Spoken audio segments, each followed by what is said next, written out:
A Delegacia de Homicídios da Baixada Fluminense vai criar um núcleo específico para tratar de casos de feminicídio.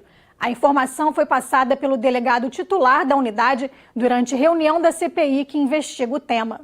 Segundo o delegado Moisés Santana, os registros de feminicídio têm aumentado na Baixada Fluminense. Em 2017, 8 casos foram registrados na região. Em 2018, 13. E até abril deste ano, já foram 8 casos. Segundo o delegado, as notificações de violência contra a mulher são muito altas na Baixada Fluminense, mas muitas mulheres não fazem o registro de ocorrência. A ideia do núcleo, que vai ser lançado no próximo dia 15, é treinar uma equipe que consiga identificar mulheres em risco e evitar os casos de feminicídio. Temos que estar muito atentos a essa questão, ao histórico das mulheres, porque o crime de feminicídio ele não acontece da noite para o dia, ele é decorrente de um histórico de violência que a mulher vem sofrendo. Então, temos que estar atento a todos os registros de mulheres vítimas de qualquer tipo de violência que ocorre na Baixada, a fim de prevenir que essas violências cheguem ao resultado de morte. A presidente da comissão, deputada Marta Rocha, elogiou a iniciativa da delegacia e falou sobre a importância de um olhar mais sensível nos casos de violência contra a mulher. Essa iniciativa é muito importante, sinal que a Polícia Civil valoriza a investigação da violência contra a mulher, sob a ótica de que o feminicídio é o ponto final de uma cadeia causal que começa com empurrão, com chute e que termina no resultado morte. A Polícia Militar também enviou um representante para a reunião. Segundo o Coronel Rocha, da Polícia Militar, os crimes relacionados à violência contra a mulher estão entre os 3 primeiros mais denunciados no 190. Para ele, é importante uma integração entre as polícias para diminuir o número de casos. Que nós juntos possamos, cada um considerando as suas atribuições, sua responsabilidade, suas competências, buscarmos soluções conjuntas para esse grave problema afeto à violência contra a mulher. A Comissão de Trabalho da Câmara Federal realizou audiência pública no plenário da Alerj para debater a reforma da Previdência. Mas o corte de 30% da verba para as universidades federais e a medida provisória 873, que acabou com um desconto em folha para os sindicatos, também foram lembrados. É preciso que os setores organizados da sociedade, que os trabalhadores e servidores públicos, de um modo geral, pressionem os parlamentares, os deputados e senadores, que eles façam pressão para que compreendam que essa reforma não interessa ao país, é uma mentira. Quer privilegiar o capital financeiro, quer aniquilar direitos, quer que o trabalhador morra no emprego. O que esse governo pretende fazer em relação à Previdência é o mesmo que foi feito há 40 anos atrás em relação à saúde. Você desmoraliza a saúde pública e obriga todo mundo a comprar plano de saúde como é hoje. A Previdência é mais ou menos isso. Querem tirar a credibilidade da Previdência para forçar todo mundo a comprar PGBL, que são os planos de benefício livre dos bancos.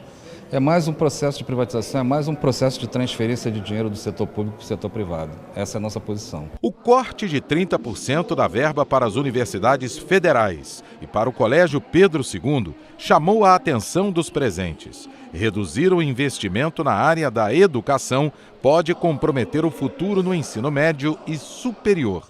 Se a pesquisa são as universidades públicas que fazem hoje um percentual maior das pesquisas, além da qualificação profissional, que são as universidades públicas, são as melhores do país. Os exames demonstram isso. Eu quero lembrar aqui o ensinamento do professor Darcy Ribeiro, que diz que a educação é a vacina contra a violência.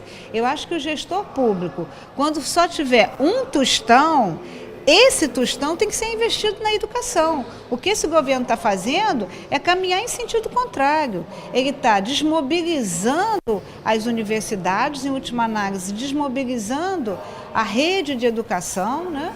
E o resultado disso vai ser sentido, provavelmente, ainda no seu próprio governo. Para os parlamentares, só através da mobilização da sociedade o impacto no setor poderá ser minimizado. Também é necessário discutir a reforma da Previdência e manter o contato com o Parlamento Federal para a criação de planos em favor de quem vai se aposentar, de quem já é aposentado e para os estudantes da rede pública. Ministério Público do Rio de Janeiro questiona projeto do governo que prevê a contratação de militares reformados para compor os quadros da rede estadual de ensino. A informação foi confirmada durante a audiência pública da Comissão de Educação da Alerj. O projeto Cuidar foi anunciado pelo governo em março deste ano e prevê a atuação de militares desarmados na portaria das escolas, para evitar que os alunos entrem armados nas unidades. Os militares também vão atuar na mediação de conflitos. O programa vai contar ainda com policiais militares que farão rondas pelos colégios. O custo do projeto, previsto para entrar em vigor a partir do segundo semestre deste ano, é de R$40 milhões por ano, recursos que vão sair do orçamento da educação. O Ministério Público do Rio de Janeiro disse que já oficiou a Secretaria Estadual de Educação, questionando o projeto. Essas contratações seriam para suprir a falta de inspetores, e esse cargo existe na lei, né? Então, se há vaga, se há claros, né, há necessidade de realização de concurso público ou pelo menos que a lei seja alterada. Então a gente também quer entender melhor como será feita essa contratação, mais ou menos nessa linha. O coordenador de gestão intersetorial da secretaria, que não quis dar entrevistas, disse que a SEDUC tem realizado um trabalho de atendimento psicológico com os estudantes e somente este ano já recebeu mais de 76 casos de alunos que planejavam ataques nas escolas. Assédio sexual, bullying, depressão entre jovens e racismo também foram questões abordadas durante a audiência, que tratou sobre a violência nas escolas e nas universidades do Rio de Janeiro.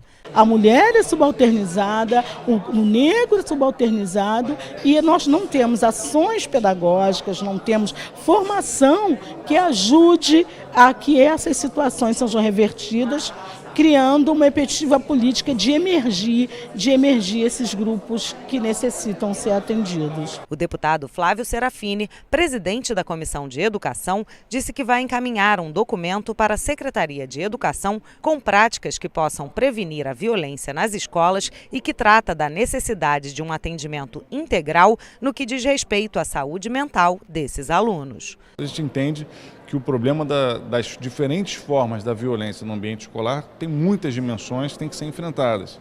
Algumas delas passam pela prevenção a situações de bullying, de discriminação racial, de machismo, que acabam sendo também práticas de violência simbólica, psicológica e vetores de violência física, e outras dimensões, como por exemplo, no campo da saúde mental, onde a gente precisa de uma integração efetiva entre os gestores da educação e as políticas de saúde para trabalhar a prevenção à violência de uma forma mais integrada, alcançando essas diferentes dimensões. Medidas que podem ser adotadas pela administração pública para reduzir riscos de desastres com foco em baixo custo foram apresentadas em um seminário da Escola do Legislativo do Rio, a Elerj. Como agir diante desses desastres, sejam eles naturais, ambientais ou econômicos, é o desafio de gestores e autoridades em qualquer parte do mundo. Fazer o possível para que não aconteçam ou diminuir ao máximo as chances de impactos negativos é o caminho para que vidas não sejam perdidas. A prevenção foi destacada pelo mestre em administração pública Marcos Montenegro como a principal ação.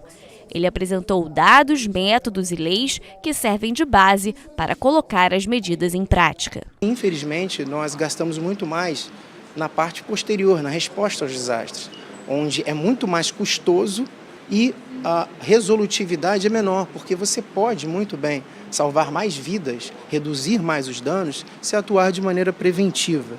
E a economia, que vamos falar sobre economicidade colaborativa, é exatamente isso. A economia de recursos, principalmente a economia de vidas.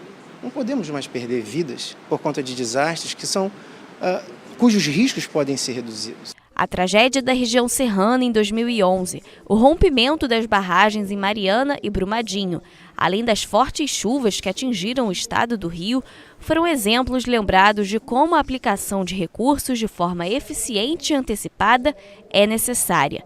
Para quem participou da palestra e acompanhou de perto uma dessas tragédias que tiraram centenas de vidas, é importante saber que existem alternativas. Eu estava em 2011, eu estava lá na tragédia, na maior tragédia com vítimas, com óbitos do Brasil até hoje, né, que foi a da região serrana.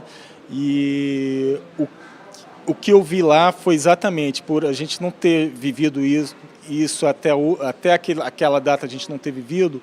O que eu vi hoje é que exatamente ou a gente se prepara ou pode passar por mais tipo de desarticulação e como a gente viu naquela época. A cultura da prevenção que o Brasil e o Estado precisa ter. Também foi destacado na palestra a necessidade de investimentos em educação, políticas públicas educativas que alertem a população das consequências de ações como jogar o lixo na rua devem ser aplicadas. Para o especialista, os desastres ficarão mais intensos e frequentes ao longo dos próximos anos e por isso a necessidade da união participativa entre poder público e população. Tem que ter a preocupação de educar desde o seu filho, seu vizinho, seu amigo, a, por exemplo, não jogar umas guimbas de cigarro nos bueiros. Quando se faz esse arremesso da guimba de cigarro no bueiro, 1, 2, 3, eu estou dando um exemplo, mas quando há uma rua que tem todo o seu sistema de bueiros entupido por cigarros, aquela rua vai automaticamente encher. Então você vai ter uma inundação daquela parte da rua, para dar um exemplo mínimo de comportamento que pode ser requerido para você evitar danos mínimos. A participação de controles externos, como os tribunais de contas, fazendo a fiscalização dos recursos, é uma forma de integrar o processo de formulação de políticas que reduzam os riscos de desastres. Essa ação, conhecida como economicidade colaborativa, chamou a atenção dos participantes do seminário. Realmente é necessário unir forças, porque várias regiões do Estado necessitam de políticas públicas voltadas para a defesa civil. E hoje a gente vê que a defesa civil, como o professor falou aqui hoje, somos todos nós. Então, várias secretarias envolvidas, isso aí faz com que o trabalho do secretário de Defesa Civil seja mais fácil dentro do município. Radares posicionados em áreas de risco podem ser desligados. O tema foi discutido durante a audiência pública das comissões de Turismo e de Transportes da Alerj, que analisou o elevado número de pardais nas rodovias do estado. A instalação de radares nas rodovias de acesso à região dos lagos e em outros pontos do estado foi discutida entre parlamentares e representantes do Departamento de Estradas de Rodagem, do IPEM, Turisrio e Sociedade Civil. Nas estradas que ligam Niterói a Macaé, 99 radares foram instalados recentemente. A efetividade e os estudos realizados para a colocação dos aparelhos foram questionados durante o encontro.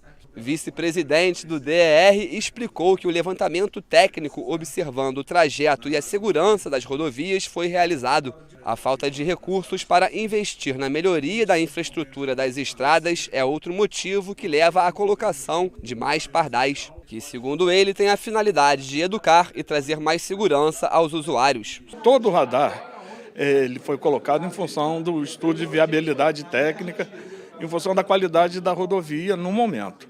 Tem as questões de geometria, que são incompatíveis com algumas velocidades, então a gente tem que reduzir as velocidades. E tem também a questão das rodovias serem densamente ocupadas, principalmente essa 106, que foi tratado com mais ênfase aqui nessa audiência. Ela é uma rodovia urbana. Qualquer demanda que vier, que venha melhorar a segurança do cidadão, nós vamos considerar. Se pudermos desligar para evitar problemas de segurança, nós vamos desligar. O IPEM, Instituto de Pesos e Medidas, é o órgão responsável pela aferição dos aparelhos, que tem validade de 1 ano. O diretor técnico do Instituto garantiu que todos os pardais da RJ 106 e 104 estão devidamente aferidos e que a população pode conferir a validade dos radares através do próprio site do órgão. Todo equipamento medidor de velocidade ele tem um prazo de o certificado de verificação de 1 ano. Quanto à parte de recurso, não cabe ao IPEM, não é escopo de sua atuação.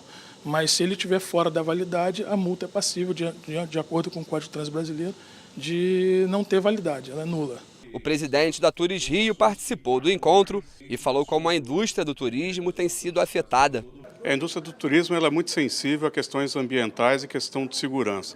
A questão dos radares tem causado grandes congestionamentos, aí se juntam os vendedores, ambulantes, então causa uma sensação de insegurança muito grande e a gente tem notado já a dificuldade de acesso à região e claramente afeta não só os moradores, mas também o movimento de turistas. Uma lei estadual em vigor prevê que pardais não sejam colocados em áreas consideradas de risco. O presidente da Comissão de Turismo, o deputado Velbert Rezende, quer fazer um levantamento das áreas vermelhas do estado para solicitar a retirada de pardais instalados nessas zonas. A comissão também vai solicitar os contratos de licitação das empresas responsáveis pela instalação dos aparelhos e a melhoria da sinalização das rodovias que tenham pardais escondidos. Essa audiência vai deliberar e vai tirar aqui. Nós vamos fazer alguns encaminhamentos para ir até esses pontos, identificar onde são essas áreas com alto índice de violência e tentar retirar, obedecendo assim, atendendo a lei.